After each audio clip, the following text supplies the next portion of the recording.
Distribution, जिसको electronic configuration भी कहा जाता है. What is electronic distribution, what is electronic arrangement, इसको देख लीजिए. It is actually the arrangement of electrons in increasing order of energy. अब इंक्रीजिंग ऑर्डर ऑफ एनर्जी की अगर हम बात करें तो इन सबशेल्स एंड ऑर्बिटल्स. अब अगर हम बात करते हैं बेटा सबशेल्स के हवाले से, तो यहां पर तो इंक्रीजिंग ऑर्डर ऑफ एनर्जी है. यहां पर इंक्रीजिंग ऑर्डर ऑफ एनर्जी के साथ साथ कुछ रूल्स भी शामिल हैं. इन सबशेल्स की अरेंजमेंट के लिए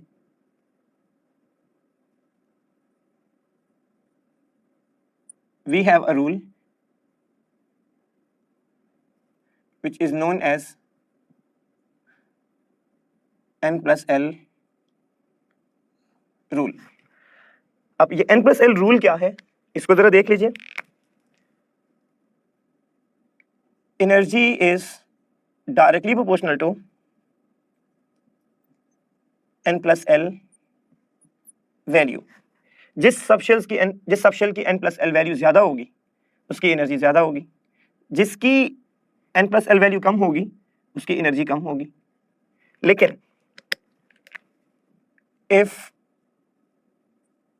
n plus L values are same, अगर दो सबशेल्स के लिए n plus L values same हो तो then energy of the subshell is directly proportional to या directly related to n value. यानी कि हम n वैल्यू के हिसाब से लेके चल रहे होंगे. इसको जरा देख लीजिए लाइक दिस.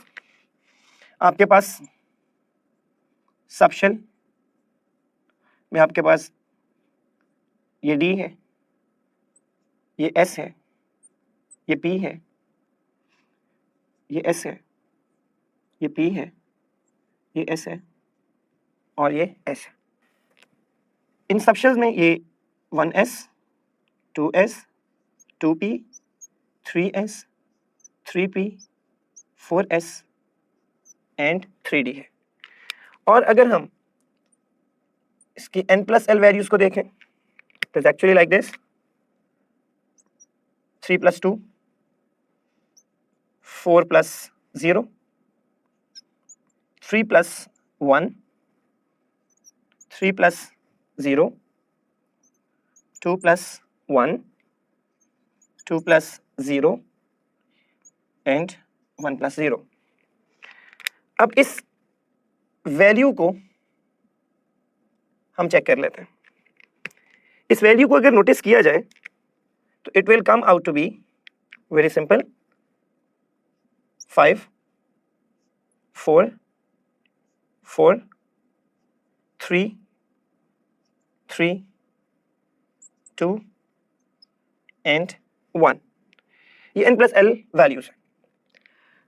अगर हम 1s, 2s और 2p की बात करें, इन सबशेल्स की बात करें, तो इन सबशेल की अरेंजमेंट जो सी है वो n plus L वैल्यू के मुताबिक हो सकती है. इसके n plus L वैल्यू कम है तो इसकी एनर्जी कम है, इसके n plus L वैल्यू ज्यादा है और इसकी एनर्जी ज्यादा है, इसके n plus L वैल्यू उससे ज्यादा है और इसकी एनर्जी उससे भी ज्यादा है. हाँ, जो फर्क पड़ेगा वो जरा इसको नोटिस कर लें लाइक दिस. ये 3s और 2p के हवाले से. अब 2p और 3s की n plus L वैल्यूज क्या है, सेम है, तो उसकी एनर्जी कम होगी जिसकी n वैल्यू क्या होगी, कम होगी, और उसकी एनर्जी ज्यादा होगी जिसकी n वैल्यू क्या होगी, ज्यादा होगी. इसको एक और तरीके से भी लिखा जाता है, वो भी देख लीजिए. 1s, 2s, 2p, 3s, 3p, 3d, 4s, 4p, 4d, 4f, 5s, 5p, 5d, 5f. ये तरीका आपने FSC में पढ़ा हुआ है. यहां पर इसको बताने का एक छोटा सा मकसद और भी है जो आगे वाज़ेह हो जाएगा. अब इसके लिहाज से अगर देखा जाए तो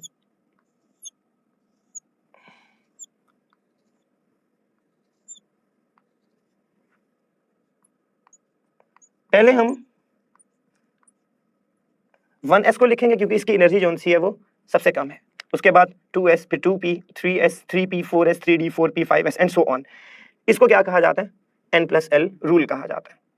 जब तक इसके अंदर इलेक्ट्रॉन फिलिंग नहीं करेंगे तब तक ऑफ वो प्रिंसिपल ये नहीं है, अभी ये सिर्फ और सिर्फ n+l रूल है।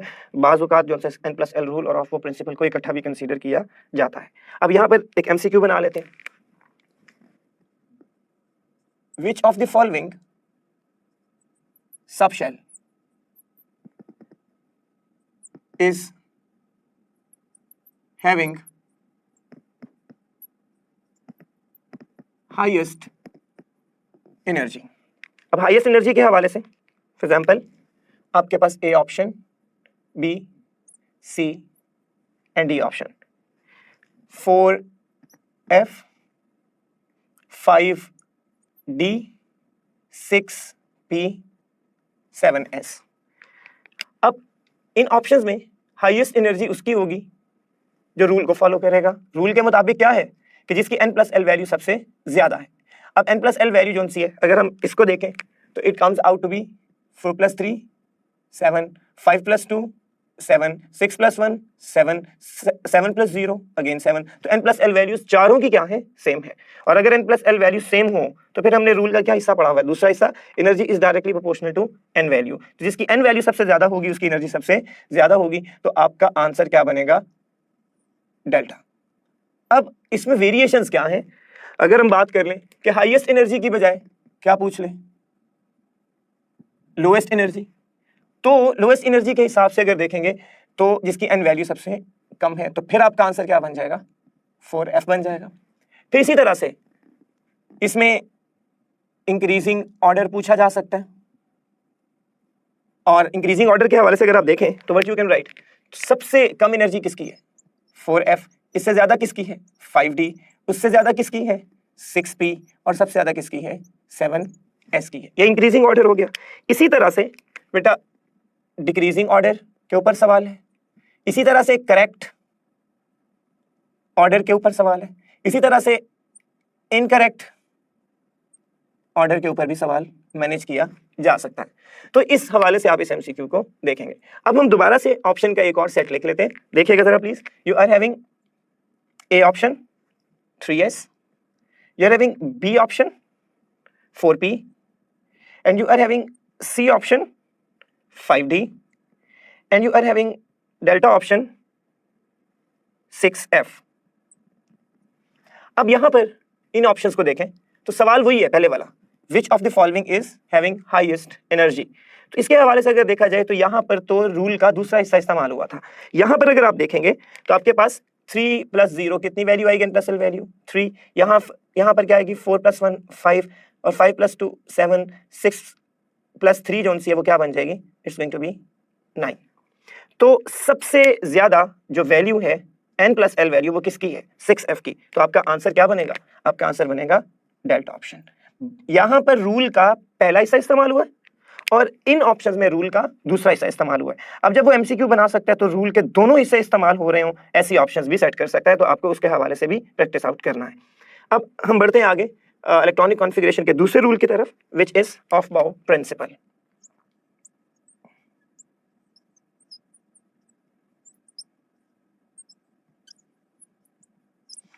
ऑफ-बाउ प्रिंसिपल में ऑफ-बाउ किसी साइंटिस्ट का नाम नहीं है। ऑफ-बाउ एक जर्मन लैंग्वेज का वर्ड है जिसका मतलब है टू बिल्ड, टू कंस्ट्रक्ट। इसको बिल्ड करना, कंस्ट्रक्ट करना, और कंस्ट्रक्शन आप जानते हैं हमेशा बॉटम से टॉप की तरफ होती है, लो एनर्जी से हाई एनर्जी की तरफ होती है। तो ऑफ-बाउ प्रिंसिपल के मुताबिक क्या है? रूल ये है, low energy subshell is filled first. यानी कि लो एनर्जी सबशेल को आप पहले फिल करेंगे, उसके बाद हाई एनर्जी सबशेल को फिल करेंगे। अब इसको इस तरह से देख लीजिए। You are having 1s, 2s, 2p, 3s, 3p, 4s आएगा, 3d नहीं आएगा n+l रूल के मुताबिक, और उसके बाद क्या आएगा? 3d आएगा। तो पहले आप किसको फिल करेंगे? 1s को, यानी कि इसमें 2 इलेक्ट्रॉन, और अगर इसमें 2 इलेक्ट्रॉन आते हैं तो इसमें हाइड्रोजन और हीलियम कवर होते हैं। और इसमें भी 2 इलेक्ट्रॉन आएंगे, लिथियम और बेरिलियम कवर होगा। इसमें 6 इलेक्ट्रॉन्स आ सकते हैं पी के अंदर, तो boron, carbon, nitrogen, oxygen, fluorine और नियॉन तक, और इसमें भी 2 इलेक्ट्रॉन आ सकते हैं, तो ये सोडियम और मैग्नीशियम को कवर करेगा साथ साथ। और अगर इसमें 6 आते हैं तो aluminium, silicon, phosphorus, sulphur, chlorine और आर्गॉन तक ये बात चली जाएगी। और अगर 4s2 है तो ये आपके पास पोटेशियम और कैल्शियम की इलेक्ट्रॉनिक कॉन्फ़िगरेशन को कवर करेगा। और अगर ये D10 तक आप जाते हैं तो इसमें स्कैंडियम और फिर titanium, vanadium, chromium, manganese, ferrum, cobalt, निकल, क्यूप्रम और जिंक जो है ये वहां तक इलेक्ट्रॉनिक कॉन्फ़िगरेशन मैनेज हो सकती है। तो हमने सबसे पहले 1s को फिल करना है, फिर 2s को फिल करना है, फिर 2p को, एंड सो ऑन। ये ऑफ-बाउंड प्रिंसिपल है। अब यहाँ पर भी MCQ बनाया जा सकता है। अब फॉर एग्जाम्पल यहीं पे विच of the following subshell is filled first, which of the following subshell is, statement को देख लें, विच of the following subshell is filled first. अब किसको पहले फिल करेंगे, तो इसका आंसर बड़ा सिंपल है, हैविंग लोएस्ट एनर्जी। तो कौन सबसे पहले फिल होगा, जिसकी एनर्जी सबसे कम है। और किसकी एनर्जी सबसे कम होगी, अगर n plus L value same हो तो जिसकी n वैल्यू सबसे कम होती है, तो n वैल्यू किसकी सबसे कम है, अल्फा, तो it will be filled first. और ये देखें 4f पहले फिल होगा, उसके बाद 5d, उसके बाद 6p, और आखिर में कौन फेल होगा, 7s फेल हो रहा होगा। और इसी तरह से आप यहाँ पर भी यही क्वेश्चन बना सकते हैं, विच of the following subshell is filled first. In options के हवाले से देख लीजिए, तो जिसकी n प्लस एल वैल्यू सबसे कम है, तो n प्लस एल वैल्यू किसकी कम है, अल्फा की n प्लस एल वैल्यू सबसे कम है, तो 3s पहले फेल होगा। जी स्टूडेंट्स, इलेक्ट्रॉनिक कॉन्फ़िगरेशन का जो थर्ड रूल है which is called exclusion principle, इसको पॉलीज एक्सक्लूजन प्रिंसिपल भी कहा जाता है। रूल क्या है, इसको देख लीजिए, 2 इलेक्ट्रॉन्स इन एन ऑर्बिटल, एक ऑर्बिटल में 2 इलेक्ट्रॉन्स विल हैव, अगर कहा जाए सेम स्पिन तो गलत है, अगर कहा जाए ऑपोजिट स्पिन तो ये ठीक है, अगर कहा जाए कि सेम स्पिन क्वांटम नंबर है तो ये भी गलत है, क्या होगा, डिफरेंट स्पिन क्वांटम नंबर होगा।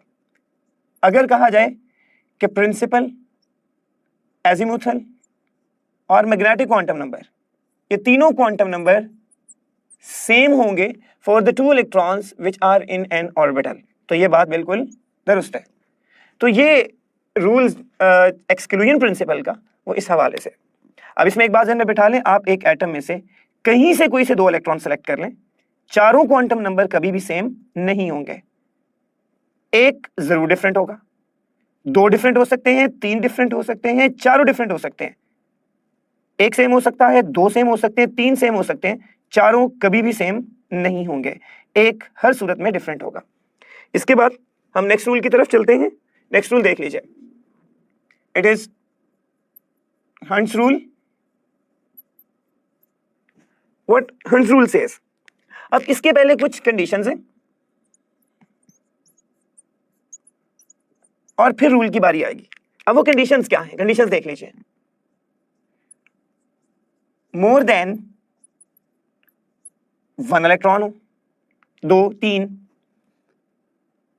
नंबर 2 डीजेनरेट ऑर्बिटल्स मौजूद हों, सेम एनर्जी वाले ऑर्बिटल्स मौजूद हों, like px, py and pz। अब इसके बाद रूल की बारी आ जाएगी। अगर कंडीशंस पूरी हो गई हैं तो हम किसकी बात करेंगे, रूल की बात करेंगे। अब रूल क्या कहता है, इलेक्ट्रॉन विल रिजाइड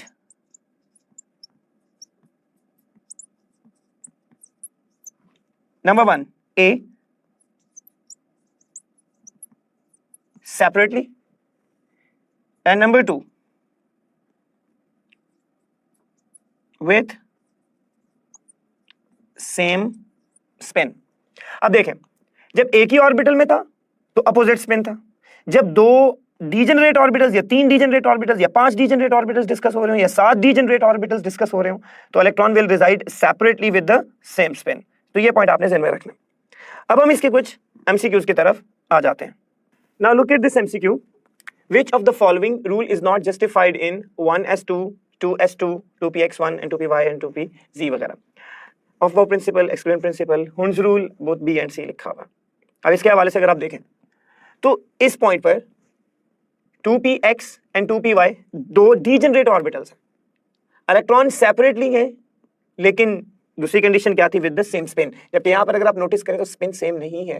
तो इसका क्या मतलब हुआ कि यहाँ पर सेपरेटली तो है, विद द सेम स्पिन नहीं है. तो ये वाला रूल यानी कि हुंस रूल अप्लाई नहीं हो रहा. तो आपका क्या आंसर बनेगा? Charlie will be your answer. अब हम इसकी वेरिएशन की तरफ आते हैं. सपोज मैं लिखता हूँ 1s2, 2s, 2px, 2py and 2pz. 2, 3, 4, 5 और ये 6. अब इसके लिहाज से अगर आप देखें तो यहां पर 1s के बाद 2s को फिल होना चाहिए, 2s के बाद 2px या 2py या 2pz में इलेक्ट्रॉन जाना चाहिए अकॉर्डिंग टू ऑफ-बाउ प्रिंसिपल. तो यहां पर ऑफ-बाउ प्रिंसिपल फॉलो नहीं हो रहा. अब इसी तरह से एक और वेरिएशन आप देख लीजिए. यहां पर मैं एक और वेरिएशन दे रहा हूं, आप वो भी देख लीजिए. If I am writing 1s2, 2s2, 2px, 2py and 2pz, 1, 2, 3 और ये इस तरह से. अब हमने रूल क्या पढ़ा हुआ है? एक्सक्लूजन प्रिंसिपल क्या कहते हैं कि 2 इलेक्ट्रॉन्स इन एन ऑर्बिटल, एक ऑर्बिटल में 2 electrons will have same spin. No, ये सेम स्पिन है, ये नहीं होगा, बल्कि they will have opposite spin. तो आपका अब आंसर क्या बनेगा? It will be definitely exclusion. Now we will look some more MCQs. Which of the following species contain 7 s electrons? Chromium, copper and Mn +1. अब अगर हम डिस्कशन करें, chromium का बेटा एटॉमिक नंबर 24 है. इसमें 1s2, 2s2, 2p6, 3s2, 3p6, 4s1 and 3d5. ये electronic configuration है क्रोमियम की. अब इसमें क्योंकि उसने कहा है 7 s इलेक्ट्रॉन्स, तो इसके s इलेक्ट्रॉन 2 और 2 4 और ये 2 6 और ये 1 7. तो क्रोमियम में 7 s इलेक्ट्रॉन्स हैं. अगर हम कॉपर की बात करें तो कॉपर में ये है Cu एटॉमिक नंबर 29, वही configuration 1s2, 2s2, 2p6, 3s2, 3p6, 4s1, 3d10. अब यहां पर भी s कितने? 2 है, 4 है, 6 है और ये 1 7 है. तो यहां पर भी s इलेक्ट्रॉन कितने हैं? 7 है. अगर हम Mn की बात करें, Mn का एटॉमिक नंबर है 25, same configuration 1s2, 2s2, 2p6, 3s2, 3p6, 4s2, 3d5 है.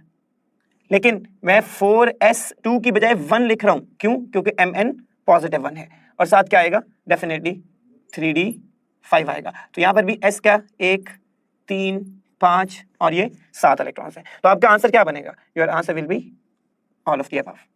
नाउ नेक्स्ट क्वेश्चन देखिएगा. Which of the following species contain 13 electron in M shell? अब इसमें क्रोमियम, M shell का मतलब है थर्ड शेल. अब यहां पर ये देखिएगा क्रोमियम लिखा हुआ है. थर्ड शेल में अगर हम बात करते हैं बेटा, तो थर्ड शेल में 2 इलेक्ट्रॉन ये हैं, 2 इलेक्ट्रॉन ये हैं, 6 इलेक्ट्रॉन ये हैं, 8 हो गए और 8 और ये 5 13 इलेक्ट्रॉन. तो 13 इलेक्ट्रॉन तो यहां पर बन रहे हैं. तो इसका मतलब क्या हुआ कि आपका आंसर क्या बनेगा? Your answer will be chromium. तो आपको क्रोमियम आपका आंसर बन रहा होगा. Now next one. अगर मैं कहता हूं कि जोन सा है कि डी जोन सा फुलफिल्ड है, ठीक है, यहां पर वेरिएशन 13 इलेक्ट्रॉन की बजाय यहां पर अगर मैं क्या लिख देता हूं? Fulfilled M shell. तो फुलफिल्ड एम शेल जोन सा है, इट विल बी चार्ली. क्योंकि कॉपर की इलेक्ट्रॉनिक कॉन्फ़िगरेशन में क्या है? एम शेल में आते हैं 18 इलेक्ट्रॉन. तो अगर आप नोटिस करें तो ये आपके पास 2 और 6, 8 और 10, 18 इलेक्ट्रॉन फुलफिल्ड एम शेल है. और अगर कहता है कि हाफ फिल्ड एम शेल किस में है, तो उसका आंसर क्या होगा? It will B scandium. तो स्कैंडियम इसका आंसर बन जाएगा. क्योंकि स्कैंडियम की इलेक्ट्रॉनिक कॉन्फ़िगरेशन अगर आप नोटिस करें तो 21 एटॉमिक नंबर है, 1s2, 2s2, 2p6, 3s2, 3p6, 4s2, 3d1. यानी कि इसकी कॉन्फ़िगरेशन 21 इलेक्ट्रॉन पूरे हो जाते हैं। अब जरा नोटिस करें गौर से, थर्ड शेल ये है 2, थर्ड शेल ये है 8, 8 और 1 9, टोटल कितने इलेक्ट्रॉन आते हैं थर्ड शेल में 18, लेकिन यहां पर कितने हैं 9, तो हाफ फिल्ड एम शेल। तो हाफ फिल्ड एम शेल का आंसर क्या बनेगा scandium, full filled M shell का आंसर क्या बनेगा चार्ली, और स्टेटमेंट के मुताबिक which of the following species contains 13 electron in M shell, तो क्या आंसर बनेगा क्रोमियम अल्फा। हाँ, अगर कहता है 14 इलेक्ट्रॉन्स अगर कहता है तो फिर आपका आंसर क्या बन जाएगा डेल्टा, क्योंकि Fe एटॉमिक नंबर क्या है 26, 1s2, 2s2, 2p6, 3s2, 3p6, 4s2 और 3d6, 26 इलेक्ट्रॉन पूरे हो गए। अब यहां पर 14 इलेक्ट्रॉन्स है एम शेल के अंदर, 14 इलेक्ट्रॉन्स है in M shell, like this 2 और 6 8, 8 और 6 14, 14 इलेक्ट्रॉन्स। तो आपका आंसर ये भी बन सकता है, ये भी बन सकता है, ये भी बन सकता है, ये भी बन सकता है, आपको इस चीज का ख्याल रखना। Now the next question is, देखिएगा, which of the following species contain most stable electronic configuration? तो half filled and full field subshell electronic configuration extra stability देती है। अब इसके मुताबिक देख लीजिएगा, तो आपके पास जो आंसर है इट विल बी F-1। अब वजह क्या है, फ्लोरीन का एटॉमिक नंबर है 9, electronic configuration 1s2, 2s2 and 2p5, 2p5 configuration है, लेकिन ये F नहीं है, ये F-1 है। इसका मतलब ये हुआ कि +1, तो ये फुल फिल्ड हो गया। तो फुल फिल्ड एक्स्ट्रा स्टेबिलिटी जो है वो कॉज करता है। तो full field stable electronic configuration होती है, और अगर पूछता है कि हाफ फिल्ड स्टेबल के हवाले से बात करता है तो फिर ये है, फुल फिल्ड स्टेबल की बात करता है तो चार्ली है, हाफ फिल्ड स्टेबल की बात करता है तो बीटा है, और अगर लीस्ट स्टेबल की बात करता है तो फिर बेटा आपका आंसर क्या होगा अल्फा होगा, क्योंकि कार्बन का जो वैलेंस शेल है ना तो वो हाफ फिल्ड है ना वो फुल फिल्ड है, so that is why it will be considered as least stable electronic configuration. एक और एमसीक्यू अगर आप देख लें, कि गौर से देखिएगा, एक और एमसीक्यू देख लीजिए, विच of the following represents electronic configuration of copper। तो कॉपर के हवाले से देखिएगा जरा, A option 1s2, 2s2, 2p6, 3s2, 3p6, बेटा 4s2 नहीं होगा, 4s1 होगा। 4s2 होना चाहिए लेकिन 4s1 होगा, क्योंकि 4s में से एक इलेक्ट्रॉन d में प्रमोट हो जाता है उसको फुल फिल्ड करने के लिए। एक यहां पर आप क्रोमियम को डिस्कस कर लें, 1s2, 2s2, 2p6, 3s2, 3p6, 4s2 3d4 होना चाहिए, लेकिन 4s1 और 3d5 होगा, क्योंकि half filled electronic configuration provides extra stability. तो हमने इसके हवाले से इसको लेके चलना है। तो आपके कुछ एमसीक्यूज हैं, इनके मुताबिक आप इसकी प्रिपरेशन करें और अपनी एंट्री टेस्ट की जो बुक्स आपको